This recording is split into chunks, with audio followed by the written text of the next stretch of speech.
Kyle Klingman with Track Wrestling alongside Andy Hamilton for our third day in a row for the biggest high school wrestling weekend of the year on the Track Wrestling platform. 14 states that we get to cover, and you can see the map back here. But we're going to go through all of the states as far as what happened, team races, individuals, and we're going to start with the great state of Iowa. They are a monster tournament.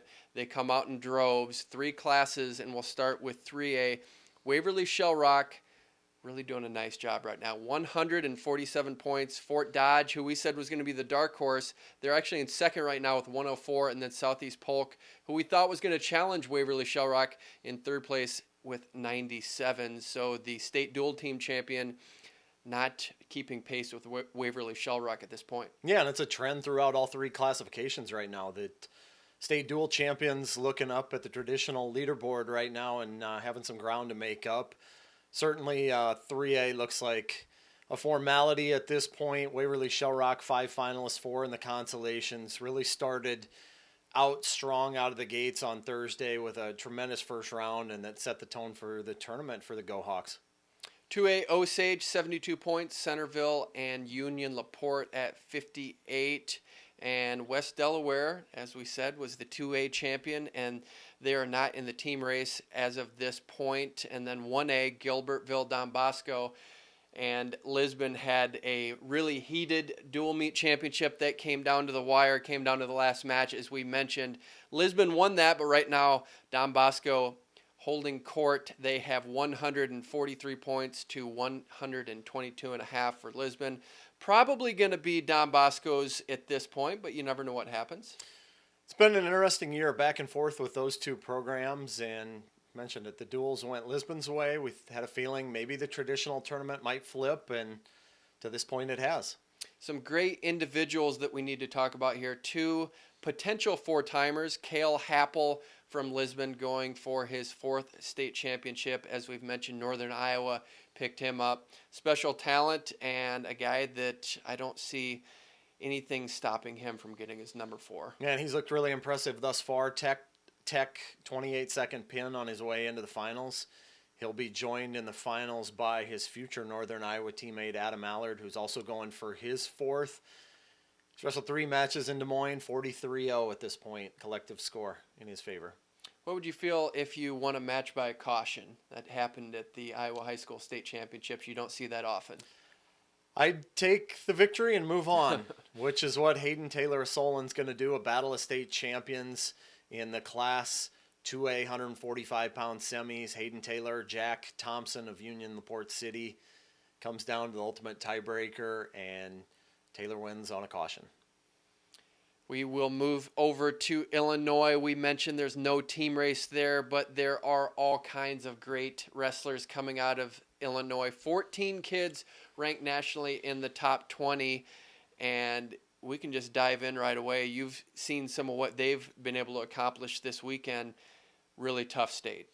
Yeah, absolutely. The depth there is incredible. We see it every summer with their freestyle and Greco programs, just the numbers that Illinois gets for those and the quality they get on top of the quantity. And certainly it manifests itself in Champaign, where you get guys that, there's a bunch of upsets. There's a bunch of high caliber matches from the quarters on, actually first round on. I mean, we saw some upsets Thursday, and it's been pretty impressive what Montini Catholic has been able to do, given the amount of depth, especially in Class 3A. There are 5 finalists for Montini Catholic, including a couple big matches that Montini won out of the gate Friday night in the semifinals. Joey Furnow at 106 pounds. He knocks off number 1 and number 2 in Illinois on Friday to reach the finals.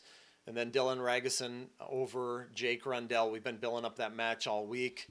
Battle between number 8 and number 9 in the national rankings. They've gone back and forth this season. This one goes to Raguson on a 3rd period takedown, so he's headed to the finals, going to try to win another state title. And when we think about Illinois just not having the traditional scoring system, it is amazing what we're able to see come out of there. We mentioned just the freestyle presence and what they've been able to do at the USA Wrestling level.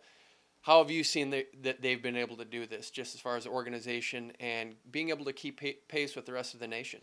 Yeah, absolutely. It's organization, it's the leadership at the top, it's the investment that the athletes make in prioritizing the freestyle Greco program. There's a really strong buy-in there, and we see it year after year.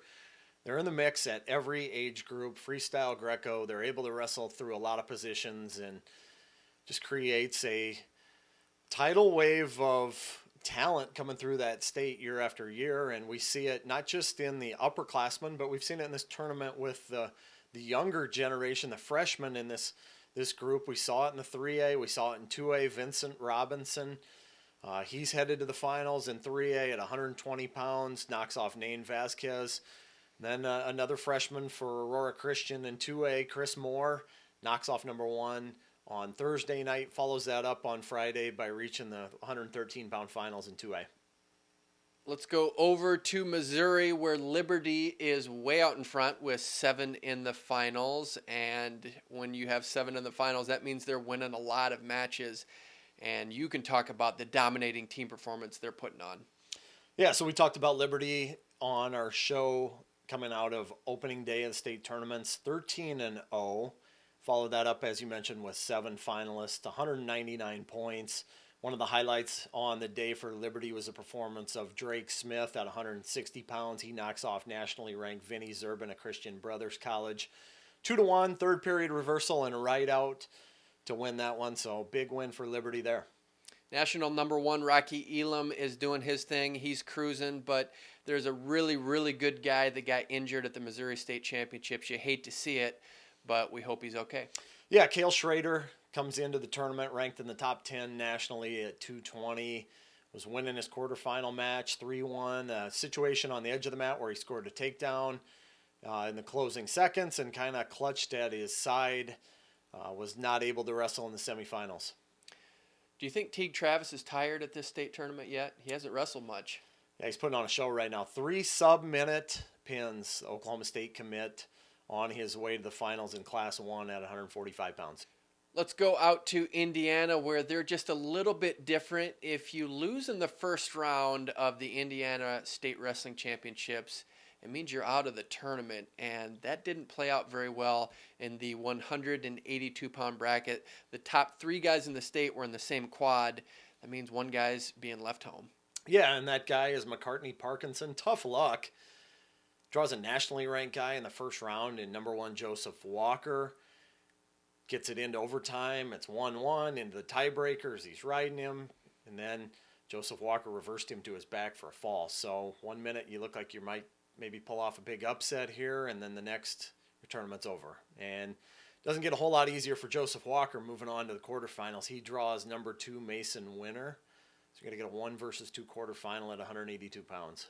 Let's go out to Colorado. There are 4 potential 4-time state champions. They're all still alive, 2 on the same team. Pretty cool how that's working out, and it looks like there's going to be history made in Colorado. Yeah, there could be certainly, and it's fueling Windsor's bid for a state title in Class 4A with Dominic Serrano and Isaiah Salazar on their way to the finals, and Windsor pulling in front. As we mentioned in our show coming out of Thursday, that was a team race that was even between Windsor and Pueblo East. Both teams got out to strong starts on Thursday, but Windsor pulls away with 5 into the finals, and they got a chance to have a lot of things to celebrate on Saturday night. Also mentioned that Fort Collins sent someone to the finals, and they're going for their first state champion since 1973. Let's go way out to Virginia, where if you followed on track or you know about Virginia, we always talk about the dynamics of different state wrestling championships. Virginia is unique because they are kind of scattered all over the place. And let's explain what that means, and let's talk about some of the good guys coming out of that state.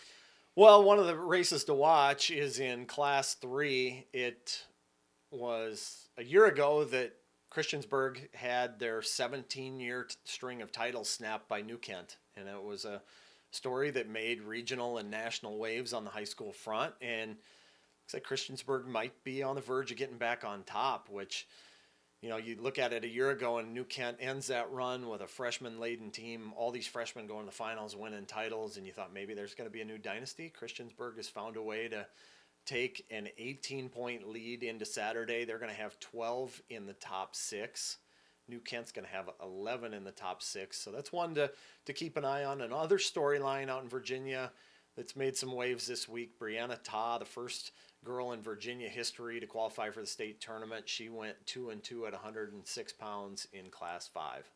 Let's go to New Mexico for the 2A class. We'll make a mention of that. Los Lunas leads Aztec 114 to 110.5. Good team race right there. The girls division, Miyamura girls lead by 9 points. Texas, Allen is going for its 11th straight team title. That's in the 6A class. They have 92.5 points. Second place has 47 points. And Allen does not have national number 1 AJ Ferrari. And they also don't have his brother in the lineup. In all, they went 25-7 on the day. So they're really doing a nice job in the 6A class. Go out to Washington. National number 8 heavyweight Braxton Mikesell from Central Valley.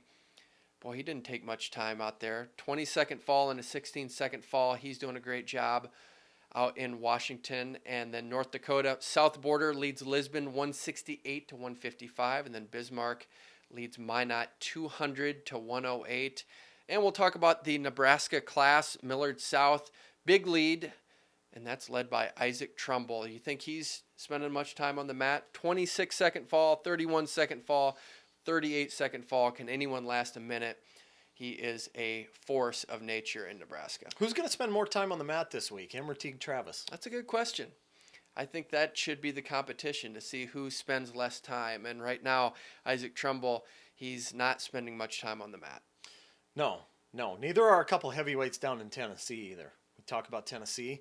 We mentioned Skylar Coffey on the show coming out of Thursday, a 9-second pin, the fastest on the day. And he also had a 62-second fall on Thursday. He decided to spend more time scoring takedowns and turns. He put 43 points on the board in 2 matches Friday. And then the other heavyweight worth watching down there, James Howard, one of the top sophomores in the country. He rolled into the D2 finals with a couple pins down there. This has been an action-packed Friday. We can't wait to see what's going to happen. There's nothing like the state championship finals. We get the chance to cover that. Again, 14 state championships on the Track Wrestling platform. We will be back tomorrow with our wrap of the biggest day of the year on Track Wrestling.